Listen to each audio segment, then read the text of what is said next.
avait épousé un Belge.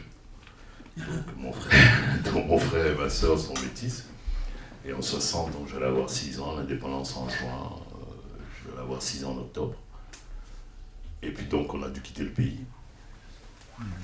On a dû quitter le pays, on a quitté le Congo, et voilà, après être menacé de mort, etc. Enfin, menacé de mort, ça dit qu'on était déjà contre le mur.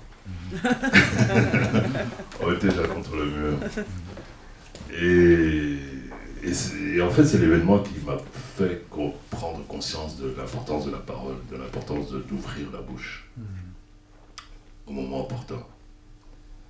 Ce jour-là, donc, le vieux n'était pas là. Mon beau-père en question, il n'était pas là, il était parti à 75 km de là. Enfin, il y a eu un hasard, le gars, il était marié 15 ans avant, il était marié avec une femme belge, il a divorcé, puis après, il a épousé ma mère. Mais entre-temps, il avait un fils qui avait 15, il avait 5 ans quand ils sont quittés. 15 ans après, en 60, il arrive au Congo. Il fait son service militaire. Et la dernière phase d'instruction des paracommando, c'était à Kamina au Congo. Donc on l'envoie au Congo, à Kamina, dans le Katanga. Et puis quand les événements éclatent en 60, on aurait pu l'envoyer, c'est ce que j'appelle le Mektoub, le destin. On aurait pu l'envoyer sur toute la surface du Congo, on l'a envoyé à 75 km de chez nous. Donc quand il est arrivé là-bas, il a constaté son père qu'il n'avait plus vu depuis 15 ans. Donc les soldats congolais l'ont entendu, ils ont dit comment ce type a épousé notre sœur, et il a son fils maintenant qui vient pour nous tuer. On va lui tuer ses enfants. Ils sont venus à la maison. Donc on avait 2 camions débarqués, j'ai pris mon frère et ma sœur, on s'est cachés dans un poulailler, ils nous ont sortis du poulailler. Et quand on est sorti du poulailler, je voyais ma mère en train de supplier les types, là, les soldats, là, de ne pas nous tuer. Et puis elle a supplié, elle pleurait, elle suppliait. Et puis à un moment donné, il y a un militaire, il dit bon, on en a assez de cette femme qui parle trop, et papa avait un magasin, et il rentre dans le magasin, il ressort avec une machette. Donc ma mère jusque-là, elle suppliait. Quand elle a vu la machette, elle a regardé le type, il dit qu'est-ce que tu fais toi? Tu rentres dans le magasin de mon mari, tu prends une machette que tu n'as pas payée, parce que pour elle, je crois que le scandale c'était ça. Tu n'as pas payé et tu veux faire quoi? Tu veux tuer ses propres enfants avec sa machette. Tu n'as pas honte. Le type a été complètement déstabilisé. Pourquoi? J'en sais rien. Il y a une jeep qui est arrivée parce qu'on avait besoin de renfort. On a besoin de renfort à Lissala. Les soldats sont... Elle est folle. Elle est folle. Il a conclu par elle était folle et ils nous ont laissés, ils sont partis. Et c'est là que j'ai vu que tu parles pas, tu meurs. Et ça a été ma première prise de conscience. On a survécu parce que cette femme s'est insurgée, parce que voilà, elle a trouvé quelque chose de scandaleux. Peut-être que le reste, elle n'a pas trouvé scandaleux, mais cette machette, elle a trouvé ça très scandaleux. Et c'est pour ça qu'il faut toujours, et moi ça m'a appris quand il faut parler, il faut parler. Et j'ai appris beaucoup dans les conflits. Les conflits au Congo, j'en ai connu quelques-uns. J'ai connu des coups de feu beaucoup. Ouais. J'ai vu ma mère à l'œuvre. J'ai vu mon épouse, mon ex-épouse à l'œuvre. Il y a quelque chose chez les femmes que... Je sais pas.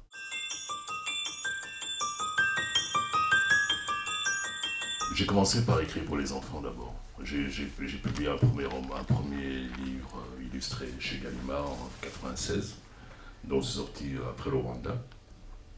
C'est le Rwanda qui m'a fait écrire. Je quitte le Congo en 93, je suis publicitaire de formation, j'ai fait la communication, communication et publicité, c'est mon métier, c'est ce que je faisais à Kinshasa, puis j'ai fait l'édition un peu. En 90, quand il y a eu un processus de démocratisation, j'ai fait l'édition. Et donc j'arrive ici en Europe, je raconte toutes ces péripéties du Congo. Les gens me regardaient d'un air sceptique. Et puis il y a le génocide. Le génocide, j'ai vu des commentateurs venir parler du génocide. J'ai vu des gens qu'on appelait africanistes. Oui. On appelait africanistes et qui parlaient de l'Afrique. Mais j'ai pas vu un seul Rwandais. J'ai pas vu un seul Congolais qui pourrait connaître un peu la situation du coin. Et à partir de là, je me suis dit, je vais écrire. Et peut-être quand on parle à l'Afrique, on fera peut-être signe. C'est-à-dire on doit être nombreux à pouvoir parler de cet espace qu'on appelle Afrique. Parce qu'il y a que nous qui la connaissons. Je me targue de le souligner. Et donc j'ai commencé à écrire, mais la relation que j'avais avec les adultes, quand j'expliquais les histoires du Congo, ils avaient l'air de ne pas tellement croire. Je me suis dit, je vais m'adresser aux enfants. Parce que, bon, et je leur parlais de dictature, comment je venais de vivre la dictature, et que bon, les adultes, de toute façon, ils s'en foutent. Ils aiment être pressurisés, ils aiment être soumis à des systèmes. Je me dis, je parle aux enfants. Et j'écris ce livre, Pourquoi le lion n'est plus le roi des animaux. Et voilà, j'ai commencé avec les enfants, pour attaquer le roman beaucoup plus tard. Et ça, c'est un peu le parcours, mais il fallait parler, comme je l'avais appris avec ma mère quand j'étais petit. Il faut parler, c'est peut-être aussi un des sujets de votre livre, Léonore Amiano. On situe un petit peu, on est au début du XVIIe siècle. Alors, tout le monde veut avoir une datation précise. Ouais. Et je vais vous dire pourquoi il n'y en a pas dans le texte. Il n'y en a pas parce que La Saison de l'ombre est écrite du point de vue de ses protagonistes principaux, qui sont donc des Africains subsahariens, expression que j'emploie pour faciliter la tâche à tout le monde, qui vivent à une époque précoloniale et qui n'ont pas dans leur conception cette notion de siècle. Donc, si l'histoire est racontée de leur point de vue, si on utilise leur vision du monde, leur regard sur le monde, il y a plein de choses qu'on ne va pas trouver dans ce texte. On ne va pas trouver de datation telle que nous la connaissons aujourd'hui. On ne va même pas trouver, pour fractionner la durée dans la journée, la notion de minutes, d'heures, de secondes. Et c'est très difficile pour un auteur habitué à employer des mots minutes et secondes et heures. Il faut les traquer, il ne faut pas les mettre. Il ne faut pas dire un tel est à 2 mètres, parce que ça n'a pas de sens. Donc, on ne dit pas quand c'est. On ne dit pas comme ça, en tout cas. Maintenant, pour rassurer tout le monde, j'ai travaillé sur une période précise, une période pour laquelle je pouvais avoir des informations assez claires, au moins sur la manière dont vivaient les gens. Et nous sommes ici au XVIIIe siècle, qui est la période où les populations de l'intérieur de l'Afrique centrale commencent à être touchées par la traite transatlantique qui, pour les côtiers, a commencé il y a des siècles.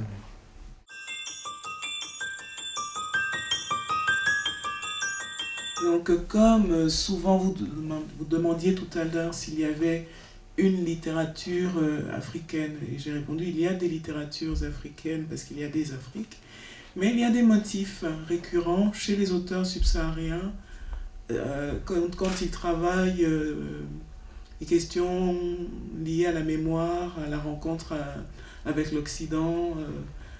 Ils produisent souvent une écriture de la catastrophe, c'est-à-dire qu'on va décrire le drame qui vient mettre fin à l'univers tel qu'on le connaissait, mais on décrit toujours aussi ceux qui restent et comment ils vont faire. Est-ce qu'ils ont un projet pour l'avenir? Et c'est toujours ça la question. Parce qu'au fond, nous ne croyons pas vraiment à la mort en tant que disparition, à la mort en tant que cessation définitive de la vie. La mort est une espèce de transition dans nos espaces. C'est un changement d'état, mais ce n'est pas la fin de la vie. Ce n'est pas la fin de la vie. Donc, nous ne croyons pas, puisque nous ne croyons pas vraiment à la fin du monde. Nous croyons que toujours quelque chose va rester et qu'on sera dans ce quelque chose. Voilà, il y aura un bout de nous dans ce quelque chose. Et donc, la saison de l'ombre, en dépit des terribles événements que le texte relate, participe, je crois, de cette vision-là, que tant qu'il en reste un, on est tous dans ce un-là.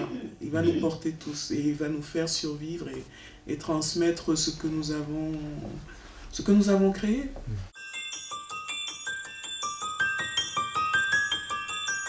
Vos 2 livres abordent la question de la mondialisation. Quelque part, ce qui se passe avec la traite transatlantique, c'est les prémices d'une économie qui va être nourrie par ceux qu'on va obliger de travailler pour l'édification de cette nouvelle économie. On découvre le nouveau monde et il faut l'exploiter. Et pour l'exploiter, il faut des hommes. Et comme on a fait mourir tous les Indiens sur place, on n'a pas d'autre source que d'aller prélever ailleurs des populations qui pourront, comme ça, travailler gratuitement. Et on est sur deux moments de l'histoire, on se rend compte qu'on a l'impression que l'histoire a avancé, mais en fait, si on les met en parallèle, on se rend compte que l'état d'avancement n'est pas si grand que ça. Peut-être parce que l'humanité ne s'est pas tellement améliorée. Je crois que le fond de l'affaire, c'est ça. Mais la traite transatlantique, c'est effectivement un événement historique qui a changé la vie sur au moins 3 continents. C'est à partir de là qu'on va manger du sucre, qu'on va manger du chocolat. Aujourd'hui, quand on dit café. Chocolat suisse, personne ne trouve ça aberrant, mais le chocolat n'est toujours pas suisse, en réalité, ni belge. Et voilà, donc... mais moi, je ne voulais pas vraiment travailler sur la traite. Je ne dirais pas que la Saison de l'ombre est un roman sur la traite. C'est un roman de la traite, c'est-à-dire que c'est effectivement le contexte. Mais ce qui m'intéressait véritablement, c'était justement ce qui n'est pas tellement dans les livres d'historiens, parce qu'ils n'ont pas de traces, parce qu'ils n'ont pas de témoignages. C'est la vie des gens, la vie des populations subsahariennes. Mais leur vie, sans qu'elle soit forcément des notables ayant fourni les captifs, sans qu'elle soit forcément des captifs eux-mêmes, futurs déportés, je voulais travailler sur la perte et l'arrachement, sur les familles de ceux qu'on a emmenés au loin. Parce qu'ils avaient des familles, et qu'on ne le dit jamais. Que quand on les représente, on a l'impression que ces gens sont nés sur les chemins ou bien dans les bateaux. Mais non, ils avaient un nom. Ils ont grandi quelque part, quelqu'un connaissait leur nom, quelqu'un connaissait le son de leur voix. Ils ont manqué à quelqu'un et eux aussi ont pensé à cette personne. Et j'avais envie d'écrire, de recréer ces figures de famille qui ont existé et dont on ne parle jamais. Quand on parle de la traite transatlantique, on a l'impression que l'Afrique n'était peuplée que de monarques fournisseurs de captifs et de captifs. Qui est quand même un peu court comme raisonnement et qui ne me satisfait pas. Et voilà. Et donc Toni Morrison a dit un jour que si un livre nous manquait, il fallait l'écrire. Ce livre me manquait beaucoup.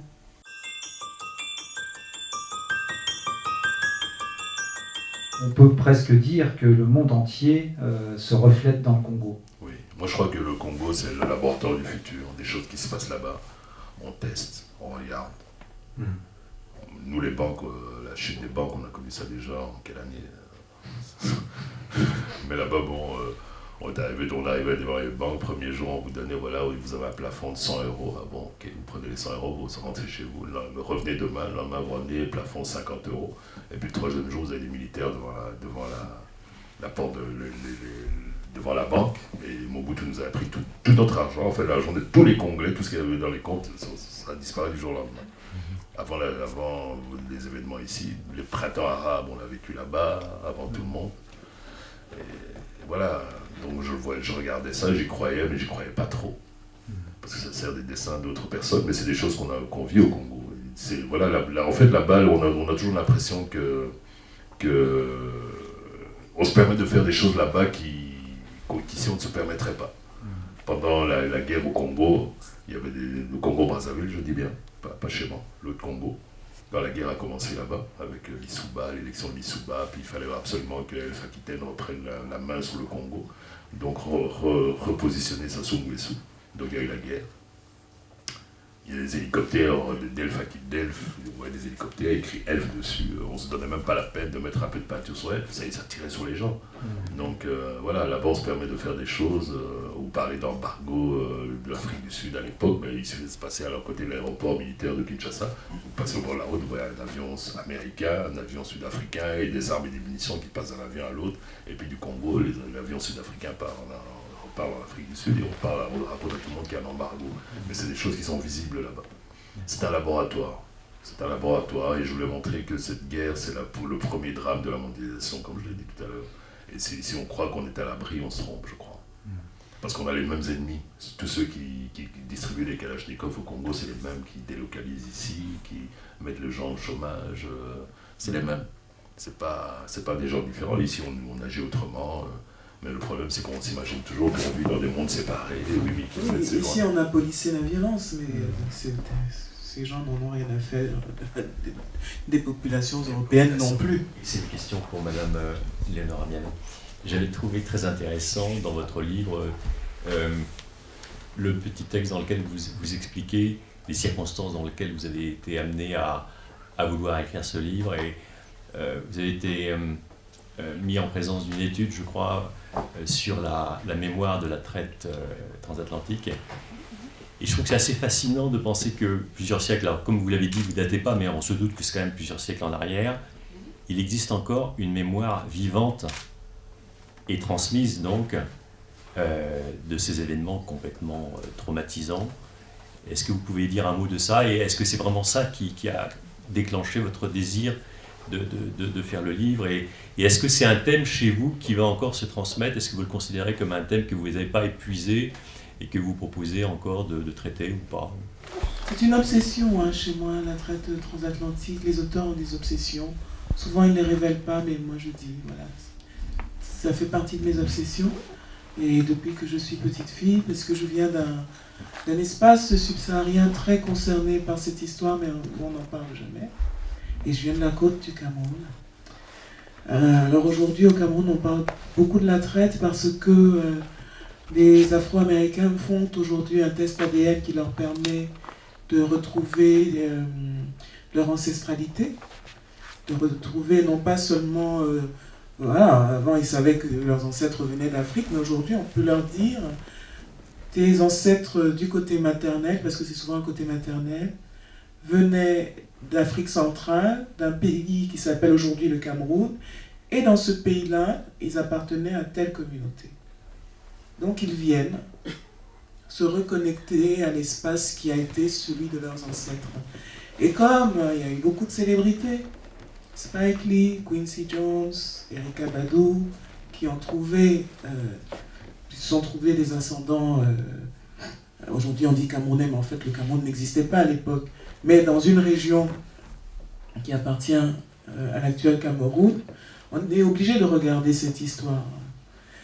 Alors chez moi c'est antérieur à ces événements, puisque ça date de ma petite enfance.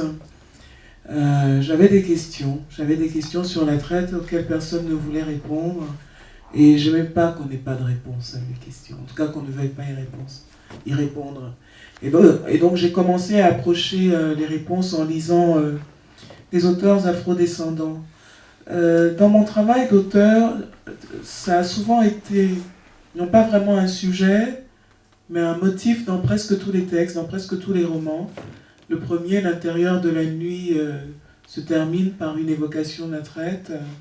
Dans Contour du jour qui vient, on a un personnage de femme afrodescendant qui meurt comme ça au bord du fleuve, et une petite fille qui... Il y a toujours un moment de l'écriture où j'en parle. Et puis en 2009, j'ai eu envie de me consacrer de manière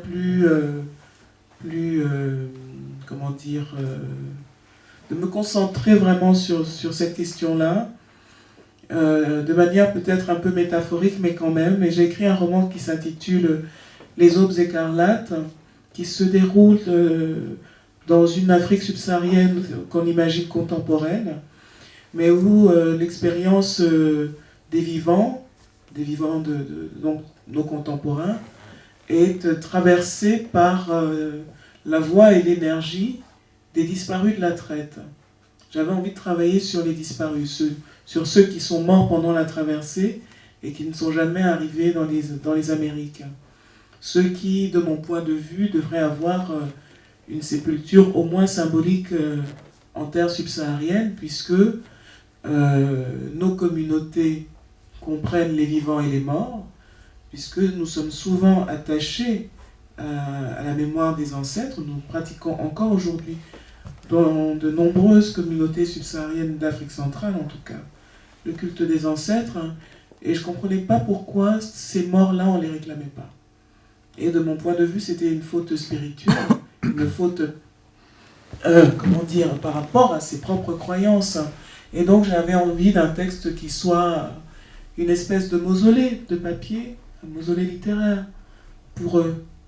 Donc Les Aubes écarlates, où on entend donc la voix des disparus de la traite qui explique aux vivants, mais les vivants sont un peu sourds, que nous n'aurons pas de paix tant que eux n'auront pas de paix.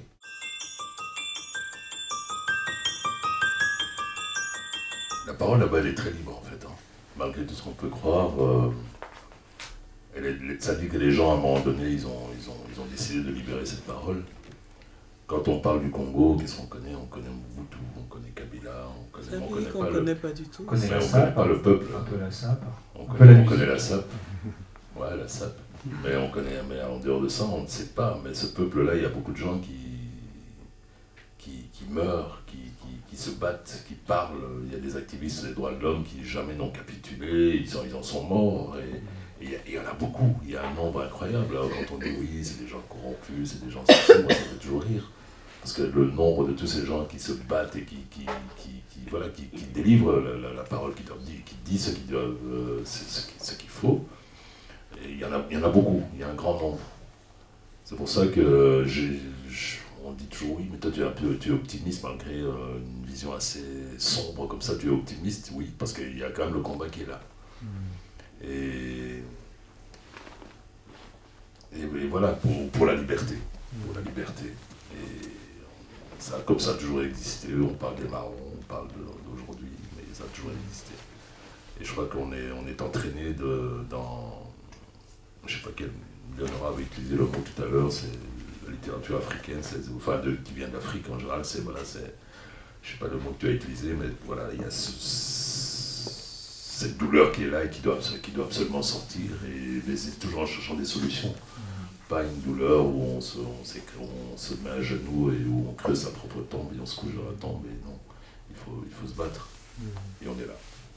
Moi je dis souvent que nous sommes des mélancoliques, mais pas au sens morbide. C'est-à-dire que voilà, de notre mélancolie, nous tirons la créativité. La créativité, c'est une mélancolie créatrice. Nous savons ce que où sont nos blessures, elles nous font mal, mais on sait aussi qu'on est vivant et que c'est précieux. On est vivant et que c'est précieux, et donc on ose même la joie. On a l'audace d'être joyeux, même si on n'est pas heureux. On a l'audace d'être joyeux.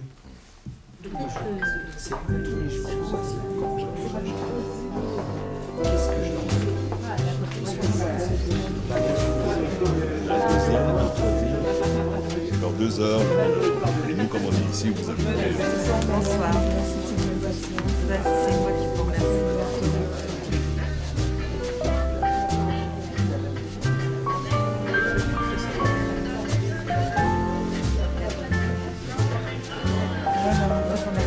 Merci à vous.